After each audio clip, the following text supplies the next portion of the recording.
الحمد لله وحده والصلاة والسلام على من لا نبي بعده أما بعد رب اشرح لي صدري ويسر لي أمري واحلل عقدة من لساني يفقهوا قولي رب زدني علما سبحانك لا علم لنا إلا ما علمتنا إنك أنت العليم الحكيم. الحمدللہ آج ساتویں تراویح کی تفسیر انشاءاللہ بیان کی جائے گی. اللہ سبحانہ و تعالیٰ نے قرآن کریم میں قسم کا کفارہ بتایا ہے کہ انسان قسم اٹھا لیتا ہے اور جب اس کا خلاف اس سے ہو جائے یا کسی وجہ سے قسم توڑنی پڑ جائے تو اس کے کفارے کا تذکرہ کرتے ہوئے اللہ سبحانہ و تعالیٰ نے فرمائے، پہلے بات یہ ہے کہ لا یؤاخذکم اللہ باللغو فی ایمانکم، کہ اللہ سبحانہ و تعالیٰ تمہاری جو لغو قسمیں ہوتی ہیں نا، عادی ہوتے ہیں قسم اٹھانے کے، واللہ اللہ کی قسم ایسا ہے، تو اللہ سبحانہ و تعالیٰ ان لغو قسموں پر مواخذہ نہیں کرتا، یہ قابل مواخذہ نہیں ہے، ان پر نہیں پکڑتا، جس کے انسان عادی ہو جاتا ہے، لیکن اجتناب کرنا چاہیے. وَلَٰكِن يُؤَخِذُكُم بِمَا عَقَدتُّمُ الْإِيمَانَ، ہاں ان قسموں پر تمہارا مواخذہ ہوتا ہے جو تم بڑی وثوق کے ساتھ، یقین کے ساتھ، کسی کو یقین دلانے کے لیے جو قسمیں کھاتے ہو، ان پر اللہ سبحانہ و تعالیٰ مواخذہ کرتا ہے. اگر وہ قسم توڑ دی جائیں یا ان پر جھوٹ بولا جائے تو یہ قابل مواخذہ ہیں. اور اگر غلطی سے ایسا ہو جائے کہ انسان نے قسم اٹھا لی لیکن اس کے خلاف کرنا اچھا عمل ہے تو قسم کو توڑا جا سکتا ہے. اس کے کفارے کا تذکرہ اللہ تعالیٰ نے کیا ہے کہ اس کو کفارہ یہ ہے کہ فَكَفَّارَتُهُ اطعام 10 مسکین. پہلا عمل یہ ہے کہ 10 مسکینوں کو کھانا کھلایا جائے، یعنی کہ کفارہ یہ ہے کہ پہلا عمل تو یہ ہونا چاہیے کہ 10 مساکین کو کھانا کھلا دیا جائے اوسط درجے کا، اوسط ما تطعمون اہلکم، یعنی جو آپ اپنے گھر والوں کو کھلاتے ہو جس طرح کا کھانا، اس طرح 10 مسکینوں کو کھانا کھلایا جائے. یہ پہلا ہے. یا او کسوتہم، اگر کھانا نہ کھلائیں تو آپ ان کو کپڑے پہنا دیں، کھانا کھلائیں یا کپڑا پہنا دیں، یا او تحریر رقبۃ، یا ایک غلام آزاد کر دیں. یعنی پہلے یہ 3 باتیں بتائی ہیں کہ یا تو آپ 10 مسکینوں کو کھانا کھلائیں، یا ان کو کپڑے پہنا دیں، یا کوئی غلام ہو تو اس کو آزاد کر دیں. پھر فرمایا اللہ سبحانہ و تعالیٰ نے کہ فَمَن لَّمْ يَجِدْ، اگر یہ چیزیں آپ کے پاس نہ ہوں، نہ تو اتنی استطاعت ہے کہ 10 مسکینوں کو کھانا کھلا دیں، نہ کپڑے پہنانے کی استطاعت ہے، اور غلامی تو آج کل ہے ہی نہیں، تو پھر کیا کریں کہ فَصِيَامُ 3 ایام، پھر 3 دن کے روزے ہیں. یاد رکھیں ہم تو سب سے پہلے 3 روزوں کو ہی لیتے ہیں، لیکن اللہ سبحانہ و تعالیٰ نے روزوں کو سب سے آخر میں رکھا ہے. پہلے کیا ہے کہ 10 مسکینوں کو کھانا کھلائیں، یا ان کو کپڑے پہنائیں، یا غلام آزاد کریں. اور پھر فلم یجدوا، جب یہ چیزیں تمہارے پاس نہ ہوں تو پھر 3 دن کے روزے ہیں، اور تینوں تواتر کے ساتھ، بیچ میں گیپ نہیں کرنا، 3 روزے رکھنے ہیں. یہ قسموں کا کفارہ اللہ سبحانہ و تعالیٰ نے بیان کیا ہے. اور پھر اللہ سبحانہ و تعالیٰ نے ان کفار کا تذکرہ کیا ہے، یہ ان نافرمانوں کا جو کل قیامت کے دن اللہ تعالیٰ کے سامنے آئیں گے. تو اللہ فرماتا ہے کہ وَلَوْ تَرَىٰ، اے پیغمبر اگر آپ دیکھیں، اِذَا وُقِفُوا عَلَى النَّارِ، جب ان بدبختوں کو گھسیٹ کر فرشتے لائیں گے اور ان کو جہنم کی آگ کے پاس روک دیا جائے گا، فقالوا، اللہ اکبر، اس وقت وہ کہہ رہے ہوں گے یا لیتنا، ہائے افسوس، کہ ترولا، کہ اللہ تعالیٰ کہ نردو ولا نکذب، کہ کاش ہم لوٹا دیے جائیں، نردو، ہم لوٹا دیے جائیں، تو ہم کیا کریں گے کہ ولا نکذب، اب نہیں جھٹلائیں گے، اب ہم حق کو نہیں جھٹلائیں گے، اللہ تعالیٰ کے فرمان کو نہیں جھٹلائیں گے. بآیات ربنا، جو اللہ تعالیٰ کی آیات ہیں، وہ اکون من المؤمنین، کاش کہ ہم اب لوٹا دیے جائیں تو پھر ہم ان چیزوں کا انکار نہیں کریں گے، اللہ تعالیٰ کی آیاتوں کا انکار نہیں کریں گے۔ یقین کریں جن کے پاس زندگی موجود ہے یہ بڑے خوش نصیب ہیں کہ ان کے ان باتوں سے اپنا احتساب کر لیں اور اپنے آپ کو نیکی کی طرف لے کر آ جائیں، اچھائی کی طرف لے کر آ جائیں، تاکہ اس وقت یہ افسوس نہ کرنا پڑے، ورنہ اس وقت پچھتاوے کا کوئی بھی فائدہ نہیں ہوگا۔ اور پھر اللہ سبحانہ و تعالیٰ نے ابراہیم علیہ السلام کا ذکر کیا ہے کہ بچپن ہی سے اللہ سبحانہ و تعالیٰ نے ان کے اندر ایک توحید کو راسخ کر دیا تھا کہ ابھی چھوٹے ہی ہیں، رات کو بستر پر لیٹے ہوئے ہیں، آسمان پر نظر پڑتی ہے تو رأى کوكبا، تو ستاروں کو دیکھتے ہیں۔ چونکہ اس دور میں جن کی پوجا کی جاتی تھی یا تو بت تھے، بتوں کو تو انہوں نے پہلے ہی ریجیکٹ کر دیا کہ جن کو ہم خود بنائیں کیا وہ الہ ہو سکتے ہیں۔ پھر انہوں نے دیکھا لوگ ستاروں کو پوجتے ہیں، لوگ چاندوں کو پوجتے ہیں، لوگ سورج کو پوجتے ہیں، تو اس نے پہلے ستاروں کو دیکھا اور کہنے لگا کہ ھذا ربی، کہ کیا یہ رب ہو سکتے ہیں؟ سوچ میں تھا، فکر میں تھا، تو فلما افلا، لیکن جیسے ہی رات کچھ گزری اور وہ تارے چھپنا شروع ہو گئے تو بے ساختہ اپنے زبان سے اس کے الفاظ نکلے کہ فلما افلا، جب وہ غائب ہو گئے تو کہنے لگا کہ قال لا احب الافلین، کہ میں اس کو پسند نہیں کرتا جن کو جو غائب ہو جائیں، یعنی جن کو زوال آ جائے، جن کو زوال آ جائے وہ رب نہیں ہو سکتے۔ یہ ستارے تھے، ان کو زوال آ گیا، یہ ڈوب گئے، یہ رب نہیں ہو سکتے۔ اس کے بعد انہوں نے چاند کو دیکھا، فلما رأى القمر بازغا، چاند کو چمکتے ہوئے دیکھا، پھر یہ الفاظ کہ ھذا ربی، کیا یہ رب ہو سکتا ہے؟ لیکن فلما افلا، جب وہ چاند بھی غروب ہو گیا تو فوراً اپنے قوم سے کہنے لگا، یا اپنے دل میں یہ کہنے لگا کہ اگر کہ لئن لم یہدنی ربی، اللہ اکبر، یہ عقیدہ ہونا چاہیے کہ اگر مجھے اللہ نے ہدایت نہیں دی، اللہ کے الفاظ ہیں، اگر مجھے رب نے ہدایت نہیں دی تو میں بھی گمراہوں میں، اس جو قوم الظالمین ہیں،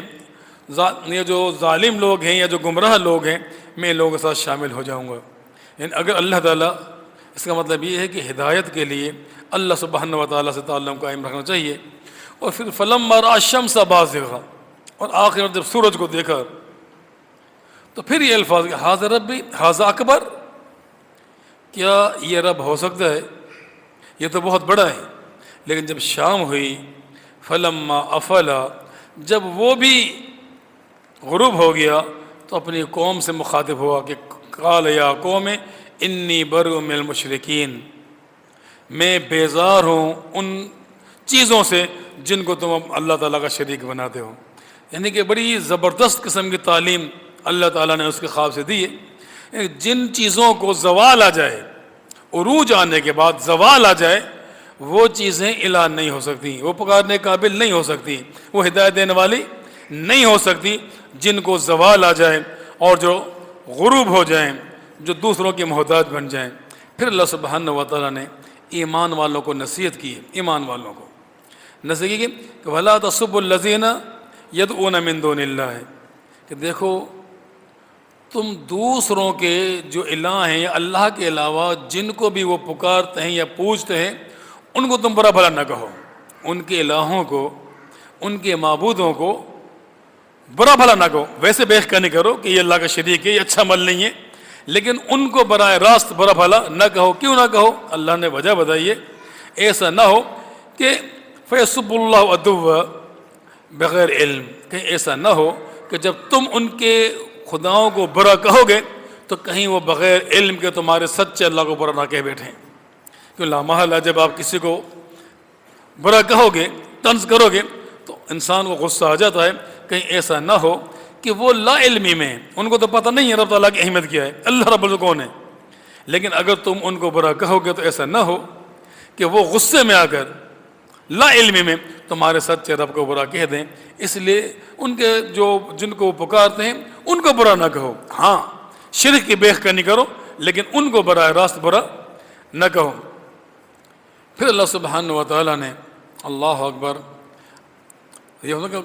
آپ صلی اللہ علیہ وسلم کہ آپ یہ کہہ دیں کہ ان ھذا صراط مستقیما فاتبعوہ، کہ آپ ان لوگوں سے کہہ دیں کہ یہ میرا سیدھا راستہ ہے، اس کی اتباع کر لیں. عبداللہ بن مسعود رضی اللہ تعالیٰ عنہ فرماتے ہیں کہ ایک مرتبہ آپ صلی اللہ علیہ وسلم نے کہ خط لنا خطن، کہ آپ نے ہمارے لیے ایک سیدھی لائن نکالی. سیدھی لائن، ہم بیٹھے ہوئے تھے اور ایک سیدھی لائن نکالی اور قال ھذا سبیل اللہ، کہا کہ یہ اللہ کا راستہ ہے. کیا کہا؟ یہ اللہ تعالیٰ کا راستہ ہے. ثم خط خطوط عن یمینہ وعن یسارہ، پھر انہوں نے اس سیدھے خط کے سامنے دائیں بھی کچھ لائنیں نکالی، بائیں بھی کچھ لائنیں اس میں سے نکالی. وقال ھذا سبل، کہا کہ یہ راستے ہیں اور ان میں سے ہر راستے پر شیطان بہت آئے. سیدھی لائن پر کہا کہ یہ سبیل اللہ، اللہ کا راستہ ہے، اور جو اس کے دائیں بائیں یہ لائنیں جو نکلی ہوئی ہیں یہ راستے ہیں، مختلف راستے ہیں، اور ان میں سے ہر ایک راستے پر شیطان بتائے ید الیہ، جو اس طرف بلاتا ہے تمہیں کہ اس طرف آ جاؤ، اس طرف آ جاؤ. اور پھر آپ صلی اللہ علیہ وسلم نے اس سیدھی لائن پر جو سیدھا خط تھا اس پر اپنی انگلی رکھی اور یہ آیت مبارکہ تلاوت کی کہ ان ھذا صراط مستقیما فاتبعوہ، اے لوگو یہ جو سیدھا راستہ جا رہا ہے یہ میرا راستہ ہے اور یہی صراط مستقیم ہے، اس کی اتباع کر لو. اور ولا تتبعوا السبل، اور جو یہ اور راستے ہیں نا ان کی اتباع نہ کرنا، ان پر نہ چلے جانا، سیدھے راستے کو مت چھوڑ دینا جو وحی الہی کا راستہ ہے، جو اللہ کی وحی کا ہے، جو پیغمبر کا راستہ ہے، اس کو مت چھوڑنا. رائے پر، قیاس پر، لوگوں کی عقلوں پر مت چلے جانا، اس سیدھے راستے کو اپنا لینا. یہ اسم ولا تتبعوا السبل، جی اور راستے ہیں ان کی اتباع نہ کرنا. کیوں؟ فتفرق بکم عن سبیلہ، اگر تم نے ان کو مان لیا نا تمہیں سیدھے راستے سے گمراہ کر دیں گے. اگر تم نے ان کی رائے کو، ان کی سوچوں کو مان لیا تو تمہیں سیدھے راستے سے گمراہ کر دیں گے. فرمائے ذالک وصاکم، یہ تمہیں وصیت کی جاتی ہے، تاکید کی جاتی ہے اس کے ساتھ لعلکم تتقون، تاکہ تم صراط مستقیم پر چلتے ہوئے تقوی والے بن جاؤ، متقی بن جاؤ. اور پھر اللہ سبحانہ و تعالیٰ نے یقین کریں موجودہ دور کے لحاظ سے ہمیں تنبیہ کی ہے، احساس دلایا ہے کہ فلولا اذا جاءہم بأسنا تضرعوا، کہ ایسا کیوں نہ ہوا کہ جب ان لوگوں پر میں نے اپنا عذاب بھیجا، تنبیہ بھیجی ان کو ڈرانے کے لیے، سمجھانے کے لیے، تاکہ یہ سیدھے راستے پر آ جائیں، تو جب ان کے پاس میرا عذاب آیا تو تضرعوا، انہوں نے عاجزی کیوں نہیں کی، مجھ سے معافی کیوں نہیں مانگی، جھکے کیوں نہیں میری طرف. اللہ فرما رہا ہے کہ جب میں نے، کیونکہ یاد رکھیں اللہ دنیا میں عذاب دیتا ہے نا، دنیا میں صرف اس لیے، صرف اس لیے وَلَنُذِيقَنَّهُمْ مِنْ عَذَابِ الْأَدْنَى دُونَ عَذَابِ الْأَكْبَرِ لَعَلَّهُمْ يَرْجِعُونَ، ہم دنیا میں ادنا عذاب، قریب کا عذاب تمہیں دیتے ہیں اس جہنم سے پہلے. کیوں؟ تاکہ تم پلٹ کر آ جاؤ، لوٹ کر آ جاؤ. تو اللہ تعالیٰ کی یہ عذاب ہمارے لوٹانے کے لیے ہوتے ہیں کہ تاکہ ہم اللہ کی طرف جھک جائیں. یہ اللہ تعالیٰ ہم سے شکایت کر رہا ہے کہ ایسا کیوں نہ ہوا کہ جب میرا عذاب ان پر آیا تو انہوں کیا کرنا، تضرعوا، ان کو ڈرنا چاہیے تھا، میری طرف لوٹنا چاہیے تھا، عاجزی کرنی چاہیے تھی، معافی مانگنی چاہیے تھی. لیکن ولیکن قست قلوبہم، لیکن یہ لوگ تو اور سخت دل ہو گئے اور بے ایمانی میں بڑھ گئے، 2 نمبری میں بڑھ گئے، جھوٹ میں بڑھ گئے. اللہ فرماتا ہے کہ بجائے اس کے کہ یہ میری طرف پلٹتے، ان کے تو دل اور سخت ہو گئے. اور یہ اور وَزَيَّنَ لَهُمُ الشَّيْطَانُ أَعْمَالَهُمْ وَزَيَّنَ لَهُمُ الشَّيْطَانُ مَا كَانُوا يَعْمَلُونَ، اور جو وہ 2 نمبریاں بے ایمانی کر رہے تھے شیطان نے ان کو مزین کر دیا. وہ سمجھ یار ہم تو اچھا کر رہے ہیں، اپنی بے ایمانیوں کو، 2 نمبریوں کو اچھا سمجھنے لگ گئے. اللہ فرماتا ہے کہ میں نے عذاب اس لیے بھیجا تاکہ یہ جھک جائیں، لیکن ان کے دل تو مزید سخت ہو گئے. یہ سدھرنے کے بجائے مزید اپنی باتوں پر ڈٹے رہے، نہ بے ایمانی چھوڑی، نہ دو نمبری چھوڑی، نہ جھوٹ چھوڑا، نہ عاجزی کی، نہ انکساری کی. پہلے فرماتا ہے پھر فلما نسوا ما ذکروا بہ، پھر جب انہوں نے ہماری نصیحتوں کو بھلا دیا، ہمارے قرآن کو بھلا دیا، ہماری باتوں کو نظر انداز کر دیا، جو نصیحتیں ہم نے ان کو کی، کہ فلما نسوا، جب انہوں نے بھلا دیا، ما ذکروا بہ، جو ان کو نصیحت کی گئی اس قرآن کے ذریعے، ان کو سمجھایا گیا، تو ہم نے کیا کیا؟ فتحنا علیہم ابواب کل شیء، تو پھر ہم نے بھی ہر چیز کی، ایک دو نمبری میں فائدہ ہو رہا ہے، بے ایمانی میں فائدہ ہو رہا ہے، اس میں فائدہ ہو رہا ہے، ہم نے بھی سارے دروازے کھول دیے. اللہ کیا فرماتا ہے کہ جب انہوں نے ہماری نصیحت کو چھوڑ دیا، احساس نہیں کیا کہ میں ان کو لوٹانا چاہتا ہوں، تو میں نے بھی ہر چیز کے دروازے ان کے لیے کھول دیے. حتی اذا فرحوا بما اوتوا، اور پھر جب یہ خوش ہونے لگے کہ یار خواہ منع کیا جا رہا تھا، یہاں تو ہم جو بے ایمانی کر رہے ہیں تو ہمیں تو بڑا مال مل رہا ہے، دو نمبر میں تو بڑا مال مل رہا ہے، جب یہ خوش ہو گئے اس پر، یعنی اب اللہ تعالیٰ کا خوف نکل گیا، کوئی پرواہ نہیں ہے، کوئی ڈر ہی نہیں ہے، نہ بے ایمانی کرنے پر، کچھ بھی ہم کر لیں لیکن اللہ کا ڈر ہمارے دلوں سے نکل گیا، اور خوش ہو گئے، یعنی جو چیز ہمیں مل رہی ہے. تو اللہ فرماتا ہے جب یہ خوش ہو گئے، اخذناہم بغتتا، تو اچانک جو ہمارا عذاب ان پر آیا، ہم نے جو پکڑا، پھر توبہ کی توفیق بھی ان کو نصیب نہیں ہوئی. یعنی اللہ تعالیٰ ایسی قوم کو جن پر اللہ تعالیٰ اپنا عذاب بھیجے اور وہ نہ سدھرے، نہ عاجزی کرے، نہ گڑ گڑائے، تو اللہ تعالیٰ فرماتا ہے کہ پھر ہم ان کو جو آزادی دیتے ہیں نا، اور ان کو جو وہ خوش ہو جاتے ہیں، یہ ہم ان کو ڈھیل دے دیتے ہیں. نملی لہم، ہم ان کو ڈھیل دے دیتے ہیں، اور وہ سمجھتے ہیں کہ شاید ہم کچھ نہیں کہا جا رہا، پھر اللہ سبحانہ و تعالیٰ بغتتاً، اللہ ان کو اچانک پکڑ لیتا ہے اور پھر وہ برباد ہو جاتے ہیں. تو ساتھیو اللہ تعالیٰ سے دعا کریں کہ اللہ سبحانہ و تعالیٰ ہمیں اس قرآن کریم کو سمجھنے کی اور عمل کی توفیق دے. اس ایک بات سمجھ لیں، یقین کریں، اگر آپ لوگ ایک آیت بھی سمجھ لیتے ہو نا، ایک آیت بھی، تو آپ یہ سمجھ لیں، اس سنن ابن ماجہ کی روایت ہے کہ آپ صلی اللہ علیہ وسلم نے سیدنا ابو ذر رضی اللہ عنہ فرمایا تھا کہ یا ابا ذر لئن تغدو ان تتعلم آیۃ من القرآن خیر لک ان تصلی 100 رکعت، کہ اے ابا ذر، اگر تو قرآن کریم کی ایک آیت سیکھ لے. کیا فرمایا؟ ایک آیت. دیکھیں وہ عربی تھے، ترجمے کی بات نہیں ہو رہی، وہ تو خود عرب تھے. ان سے عرض کہ